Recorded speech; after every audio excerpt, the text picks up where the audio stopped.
Well, we're back. So it's load-in time. I'll show you this craziness we got going on here. It's craziness. So here is Munson, aka McLovin, bringing in the Chariot with 2 more race cars. Or actually, our big rig is coming too. So here comes McLovin right there. The Rapscallions have arrived. Just over. The race-winning car is in that trailer right there.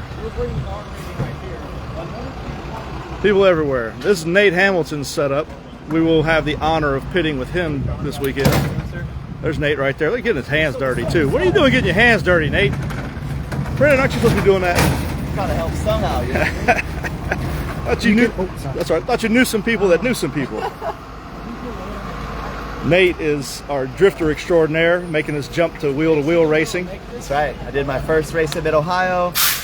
It was so fun, dude. So we're back at Road America. Got the drift car this time with my team, and then obviously my local Rapscallion team. So I'm in the Sunoco car. Look out for me, man. You going from? Let him do that. I'm already here. Got to put down the floor. We got all kinds of craziness going on today.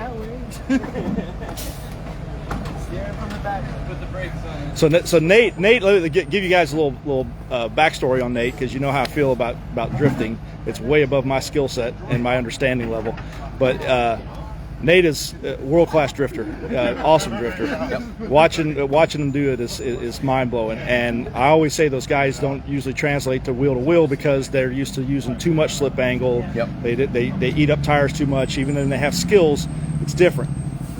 First time out, I ran with Nate, and Nate has a Farouz Hagigi type of venom when it comes to competitiveness, because I was following him, I caught him, and catching him and passing him were 2 different stories. Following him around Tombstone and Big Ben at Crescent and watching him drift the car through there, dude, to keep me behind him, I was like, all right, this guy can drive. Yeah, dude. So and then he goes out to Mid-Ohio. Where'd you finish at Mid-Ohio? Mid-Ohio finished 15th in the class overall. See, and that's what I said was my goal to finish this weekend was 15. Awesome. So Nate is ahead of the curve. Because what are we in now? 3 months messing with these cars? Yeah, I feel like, really I've had about 2 focused practice days in Texas, and then I did the Mid-Ohio race. So I feel super green. Like I still stall that thing coming out of the box. Hey man, I do too sometimes. I don't admit it, but no, that's yeah. To be where he is now, I don't think people understand how much skill. Because it's not. I would have an easier time coaching a driver from the ground floor than to take somebody from another discipline that is so counterintuitive to what it is that we do. And be able to translate. So the interesting thing that I'm going to be looking for this weekend is you are doing both. Yeah. In the same weekend. Yes, I am. Going from drifting to wheel, back to drifting, back to wheel. Yeah, and like you talked about, I've been drifting for over 15 years, so there's a handful, literally, I think 5 guys that will be able to drift the actual track. So I'll have a session on the real track, and then we'll be at whatever you call the karting complex down there. So I'll be drifting all the sessions I'm not rush racing, I'll be drifting. So I remember at Mid-Ohio how worn out I got just literally rush racing. So I don't know what I'm in for tonight. This car's a handful. Yeah, it is a handful. As somebody who normally races the Radical, running a few sessions in this car, I'm like, wow, it's heavier driving than the Radical is. Yeah, and it's cool. So you got your working, but yeah, man, you're in good shape. You're a young man. Yep, absolutely. Been training, I'm ready. That's so. What kind of mental preparation? Because I got to know. I'm sure you've thought about that, having to transition disciplines during a race weekend. What kind of mental preparation have you done, if any, for that? Well, so in drifting, our runs are, let's say, 50, 60 seconds, right? Like a minute. So it's like the amount of the amount of times I've had to visualize my run in order to not make a subconscious mistake. I've been trained to do that. So with the rush cars, it's almost a little bit more difficult because I have so much track time that I kind of fall out of that discipline and then get back in it. So mentally, I feel very prepared to be confident and to not overdrive. Again, I'm on my first year with a ride, so it's like not my car, trying to be safe, trying to make the people proud that are supporting me. But I would say, I did 1 practice session in Texas at Crescent where I went from drift car to rush car, and just everything from like in the car, the steering wheel size, like I was thrown off very quickly. So I don't know. I think this weekend mentally I'm putting Rush first and drifting second. So I'll let you know later how it actually translates, you know? Nate, good luck to you, man. I look forward to running with you this weekend. Absolutely. We're gonna have a blast, brother. I'll see you at 8 a.m. on the track. Yes, sir. Later. So Nate's a good dude. So he came out to Rapscallion, and he's a Rapscallion with us now. He came out and ran with us one weekend, and most of the normal racers that have run Crescent in the Rush, if you're fast, you'll run 118s. There's a lot of guys who've raced this car all year, and they're still in the mid 21s there for some reason. Nate, his first time out, now his first session, he was like 26s, but that's understandable. He wasn't really driving the car. He was just getting used to it. But his first session at speed, when I was following him, he dropped down into the low 120s. And I'm pretty sure he got into the 119s. So for somebody who's used to drifting to jump into a race car and hold max grip to that kind of pace, which is he was only maybe 2 seconds off of my fastest pace that I can run. So he's something. I was impressed. And I always call drifting the figure skating of motorsports, but because I never know who wins. How do you know who wins? There's no finish line. But no, it is a skill set that's very unique, and he makes the most of it. So let's give him a little more look here. More cars being loaded in, more load in happening, more rushes over there. We're gonna get up close and personal with some rushes over here, and we're gonna go to the Rush hospitality tent as well. And here's a line of rushes. These will be, so you kind of see how the liveries are starting to evolve. The cars come out, most of them white and black. And the first several races, like last year when the series really started, you didn't see a lot of different liveries. But now, look, you're getting the chromes, the chrome wraps, things like that. And I will be showing you the Rapscallion livery once we start unloading the cars. But you can see how far they've come in a year from just being plain black and white to people's signatures on them. Like I was saying earlier about the passionate driver, the driver that drives by emotion and feel. These things have to become an extension of you. For me, you do have technical drivers. Like my buddy Billy Smith is. It's mind blowing how somebody with no personality can. He has personality, I'm just messing with him, but has somebody that is so technically smart, so technically driven, can drive that way. He doesn't do anything by emotion. Nothing is by. It's all just. I don't know. It's like his brain. He's like the Terminator. When he gets in the car, he starts all these calculations pop up in his eyeballs. So here's our hospitality tent for Rush this weekend. Come through here. So Rush does it good. They got chefs come in, real food being cooked.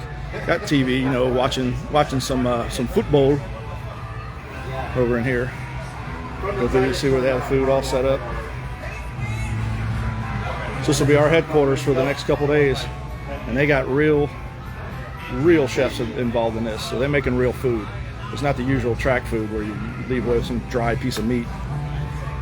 So Rush doing it big. But, as David Hosey says, if it's not Scottish, it's crap.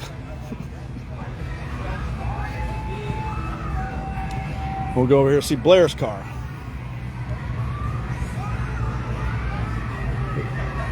This is...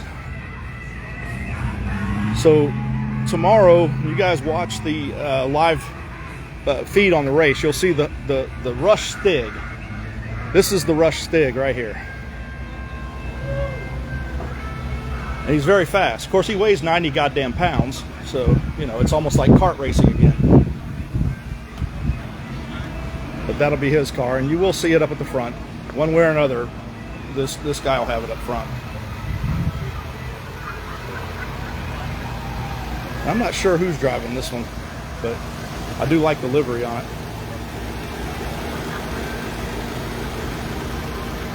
And I just went down Mount Son of a Bitch on this thing to go get our transport in to get the passes, and it has no brakes. And let me tell you something, these things at like 50, they wobble. they're not real safe, but it was fun.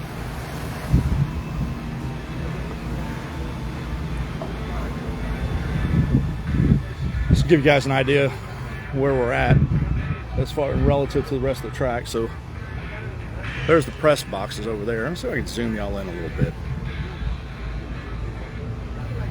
Yeah, let's do it that way. There we go. For this view. Oh hell, look at this! I can charge. I rented a Tesla. I can charge it here. I rented a Tesla because it was almost $5 a gallon for gas here. So, see, we're up here, and this is the third tier. It goes downhill 2 more times out there, out that way. And this paddock is filling up fast. By tonight, this is going to be just clocked in. But that's where the hot grid is down there.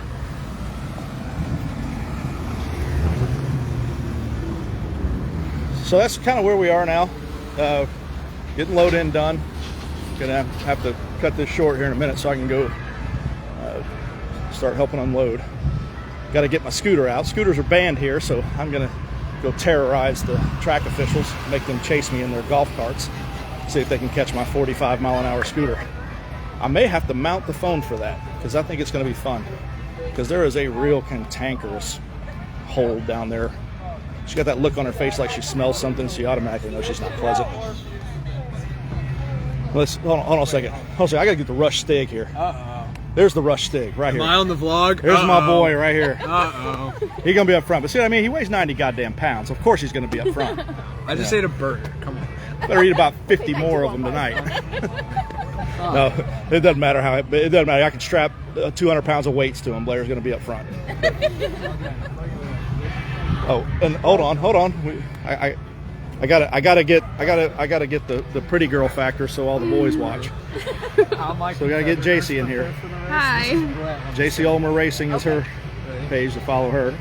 She is my boss this weekend, actually. She runs the rush program for Rapscallion. Isn't that a nice change? Yeah, she's the boss. I gotta do what she says. I got an idea. If not, you can get your booty out of my car. Just kidding. They want the car to win. Yes, it better.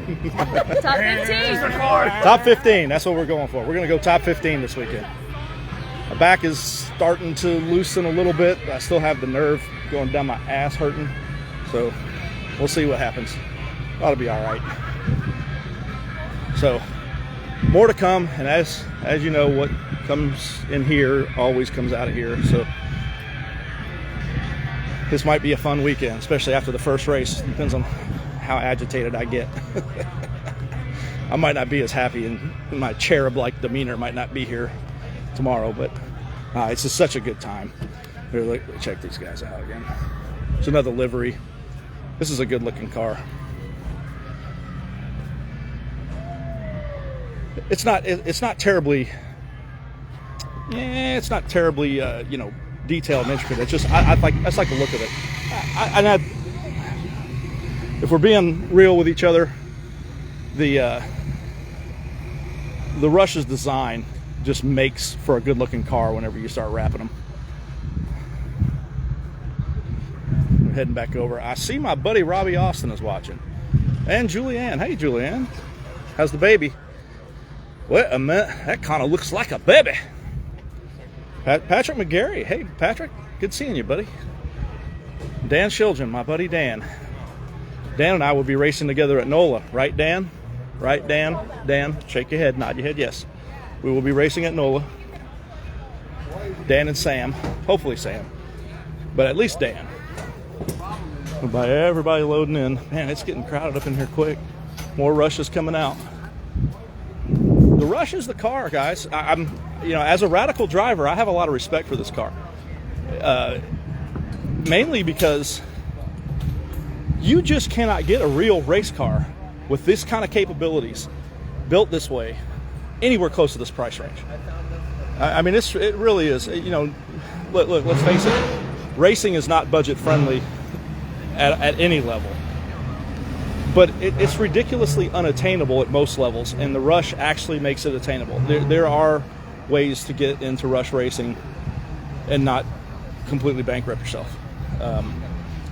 These cars, I mean, you can get a fully race prepped, race ready car for about 45 grand, brand new. Okay, fire suppression system. I mean, formula steering wheel, formula dash, everything.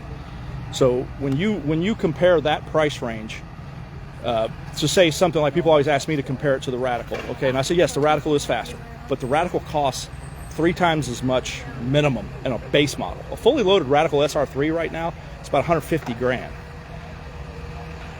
Whew. They are up there. And beyond that, with race cars, it's not so much buying them; it's operating. It's how much how much per hour does it cost you to put this car on the track? Okay, with a Radical,